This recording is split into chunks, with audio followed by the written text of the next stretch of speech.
Bonjour, chers étudiants. Académie Marrakech Safi, direction provinciale, donc El Haouz, lycée Toubkal. La leçon d'aujourd'hui sera donc la conception de la qualité totale au niveau de la matière économie et organisation administrative de l'entreprise. Donc on va traiter dans cette séance vidéo la quatrième et la dernière partie au niveau de la matière, à savoir la qualité totale. Qui aura donc comme section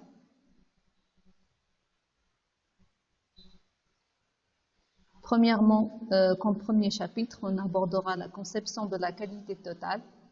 Deuxièmement, la mise en place d'une démarche qualité totale. Troisièmement, action pour l'amélioration de la qualité des services. Ensuite, organisation en cercle de qualité et qualité totale. Et dernièrement, la certification comme arme commerciale.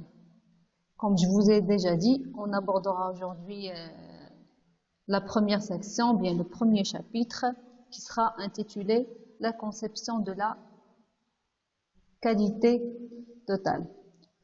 Donc vous pouvez voir qu'en plan, on abordera comme premier point la définition de la qualité ainsi que son intérêt pour l'entreprise.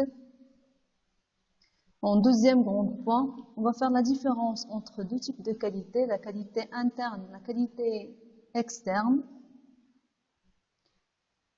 Donc on va voir les notions des deux types ainsi que l'interdépendance, c'est-à-dire le lien entre les deux types de qualité.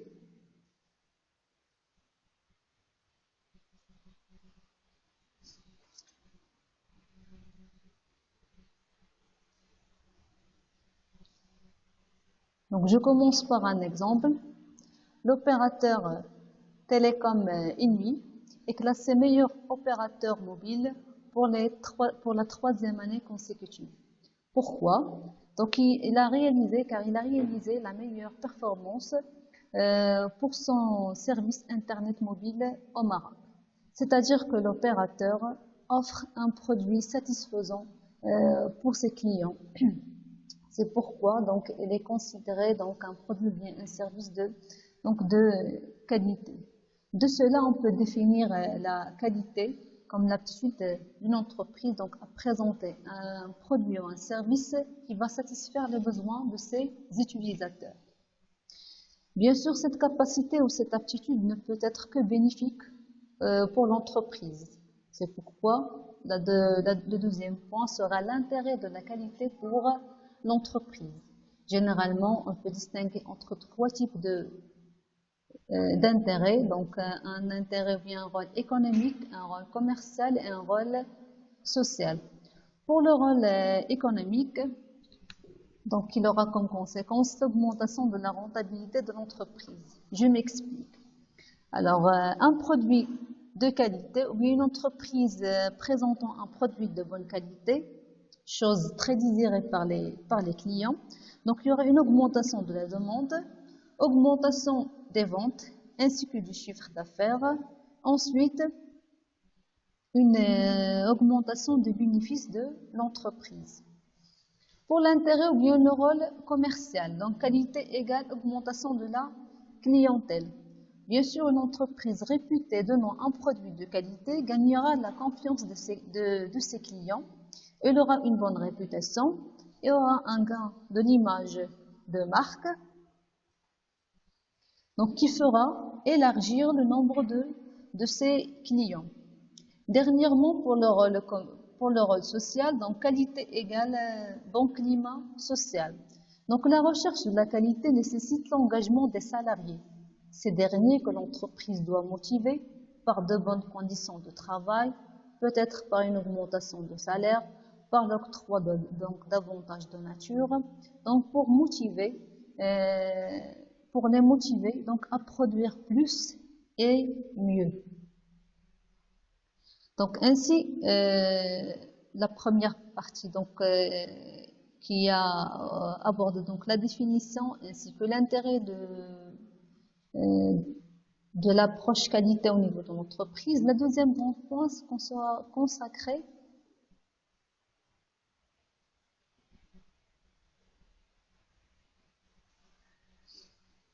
À faire la différence, ou bien faire la distinction entre la qualité interne et la qualité externe. Donc, pour la qualité interne, donc correspond à l'amélioration du fonctionnement interne de l'entreprise. L'objet de la qualité interne est de mettre en œuvre des moyens permettant de décrire au mieux l'organisation, de repérer et de limiter les dysfonctionnements. Les bénéficiaires de la qualité interne sont la direction et les personnels de l'entreprise. Donc la qualité interne passe généralement par une étape d'identification et de formalisation des processus internes réalisés grâce à une démarche participative. Donc on cherche à améliorer dans la qualité interne le fonctionnement aussi bien de la direction que le personnel. Pour la qualité externe, donc il correspond à la satisfaction des clients. Il s'agit de fournir un produit ou des services conformes aux attentes des clients afin de les fidéliser et ainsi améliorer sa part de marché. Les bénéficiaires de la qualité externe sont les clients d'une entreprise et ses partenaires extérieurs. Ce type de démarche passe ainsi par une nécessaire écoute des clients, mais doit permettre également de prendre en compte des besoins implicites non exprimés par les bénéficiaires. Donc pour résumer, la qualité interne concerne l'amélioration des processus de travail de la direction et du personnel. Pour la qualité externe, il s'agit de l'amélioration du produit et des services donnés aux clients et aussi partenaires de l'entreprise pour avoir leur satisfaction.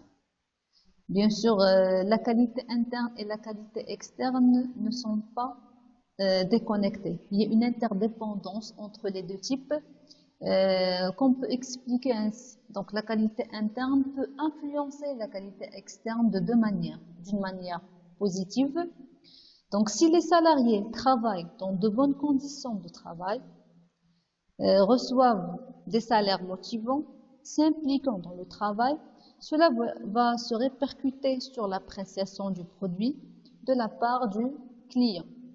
Donc bonnes conditions de travail, amélioration de la production, satisfaction des clients.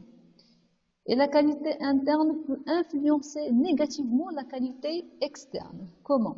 Si les salariés ne sont pas motivés, qui se caractérisent par exemple par une absence de salaire avantageux, mauvaises conditions de travail, donc la conséquence, c'est que les produits et les services accompagnants, c'est-à-dire l'écoute, l'accueil, l'assistance, le conseil aux clients, seront de mauvaise qualité. Donc le deuxième volet de lien ou bien d'interdépendance entre qualité externe et qualité interne que la qualité externe peut influencer la qualité interne de deux manières aussi. La première d'une manière positive, donc on se pose la question comment.